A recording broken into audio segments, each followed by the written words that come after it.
Okey, bismillahirrahmanirrahim.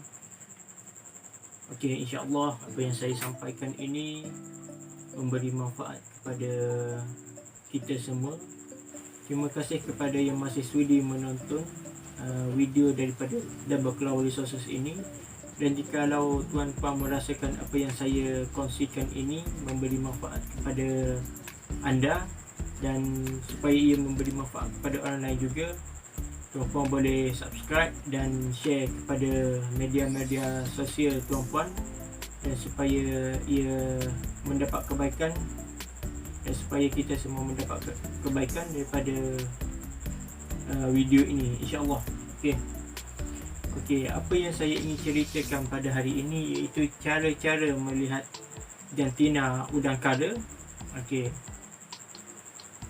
sebelum saya menceritakan dengan lebih lanjut bagaimana untuk membezakan udang kara yang betina dengan yang jantan, sebelum itu saya ingin menceritakan sedikit sebanyak mengenai pengenalan lah, boleh dikatakan sebagai pengenalan kepada spesies yang akan kita bahaskan nanti, iaitu spesies cerak, iaitu cerak quadricarinatus, dengan nama saintifiknya cerak quadricarinatus, ataupun lebih dikenali sebagai red cloud.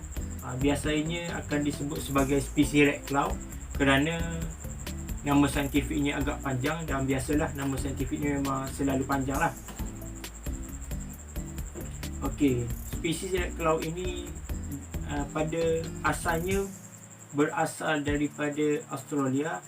Ia mempunyai 3 variasi warna, tapi yang paling banyak diternak ialah yang berwarna biru kehijauan.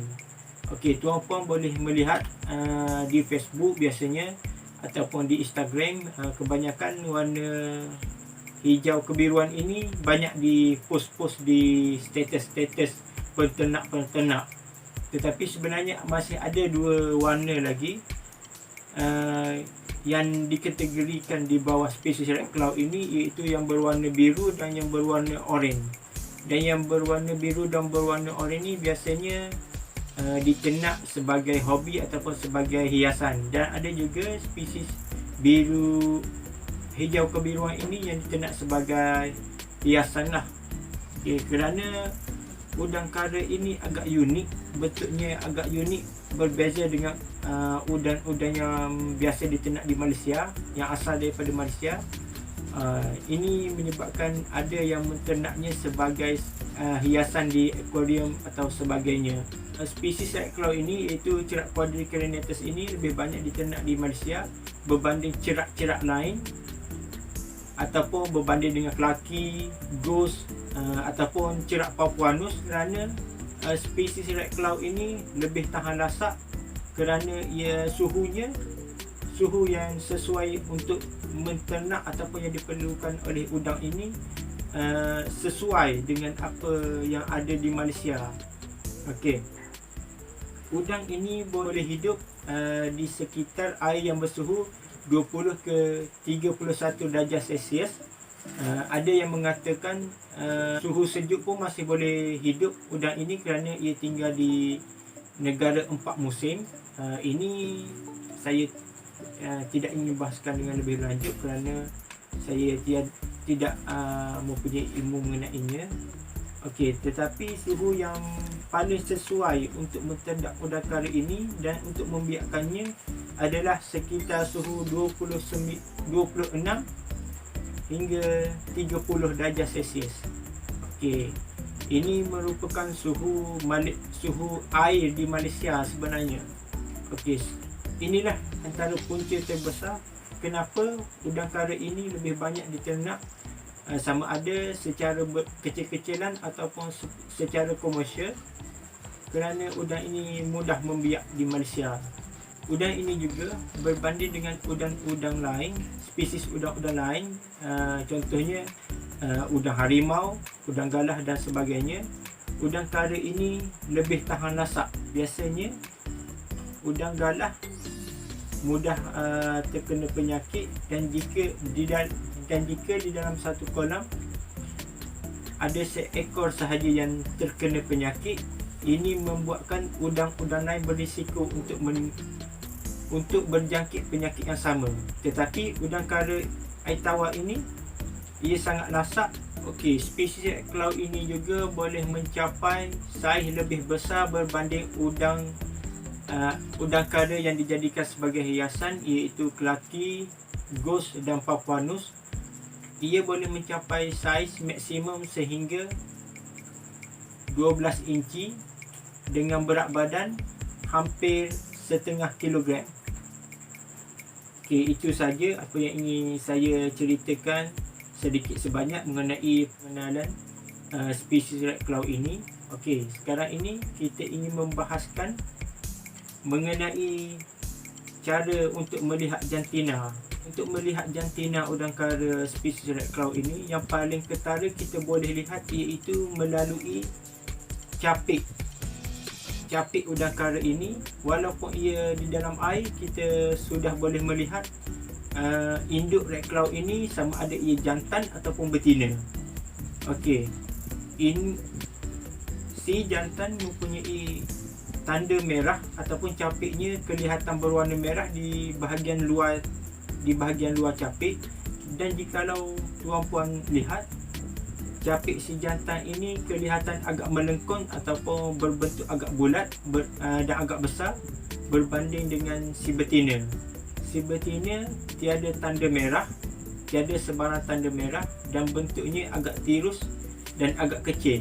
Okey, tanda merah ini muncul biasanya apabila si jantan ini telah mencapai usia dewasa ataupun pada saiz berukuran paling awal 2 inci, dan kebiasaannya tanda merah ini akan mula muncul pada ketika udang kara ini bersaiz 2.5 hingga 3 inci ke atas. Dan tanda merah ini menunjukkan udang kara air tawar ini telah siap untuk dikawinkan. Tetapi pada usia 2 inci ke 3 inci ini masih dikategorikan di bawah kategori anak benih, kerana ia masih belum aktif untuk mengawan, tetapi ia telah boleh menghasilkan sperma untuk mengawan. Okey, tetapi pada usia 2 inci ini juga saya pernah ternak udang kara ini pada usia 2 inci telah bertelur, tetapi hanya dengan 50 biji telur sahaja, dan risiko untuk gugur sangat tinggi. Kerana ini kemungkinan si induk betina terlalu muda dan belum pandai untuk menjaga telur dan anak benih. Pada peringkat anak benih juga sangat sukar untuk membezakan sama ada spesies udang kara ini jantan ataupun betina, kerana ia tidak menunjukkan sebarang tanda, dan untuk melihat pada alat kelaminnya agak sukar kerana ia terlalu kecil. Inilah antara faktor utama anak benih udang kara tidak dijual berasingan, iaitu jantan dan betina. Kerana sepanjang saya menternak, ada juga yang ingin membeli anak benih dengan jumlah tertentu jantan dan betina. Ini kemungkinan agak kelakar, tapi mungkin disebabkan ia tidak tahu bahawasanya sukar untuk melihat jantina ataupun membezakan jantina anak benih ini. Okey, cara kedua untuk melihat jantina udang kara ini iaitu pada alat kelamin. Dan alat kelamin ini kita boleh lihat di bawah perut udang kara, iaitu si jantan mempunyai 2 tonjolan daripada kaki yang paling bawah, dan ini merupakan alat kelaminnya. Dan si betina pula mempunyai 2 bentuk bulat di kaki yang ketiga dari bawah, yang dikira dari bawah. Okey, itu saja daripada saya, cara untuk tip daripada saya untuk melihat ataupun membezakan red cloud jantan ataupun red cloud betina. Okey, ini saja daripada saya pada hari ini, dan insya-Allah saya akan menguploadkan video dengan lebih banyak. Dan terima kasih kepada yang sudi menonton video ini sehingga saat akhir. Dan jikalau tuan-puan merasakan apa yang saya kongsikan ini adalah ilmu baru ataupun memberi manfaat kepada tuan-puan, sila kongsikan video ini kepada sahabat-sahabat supaya lebih ramai yang dapat manfaat daripadanya. Dan sila subscribe channel YouTube saya supaya tuan-puan tidak terlepas info-info yang akan saya kongsikan seterusnya.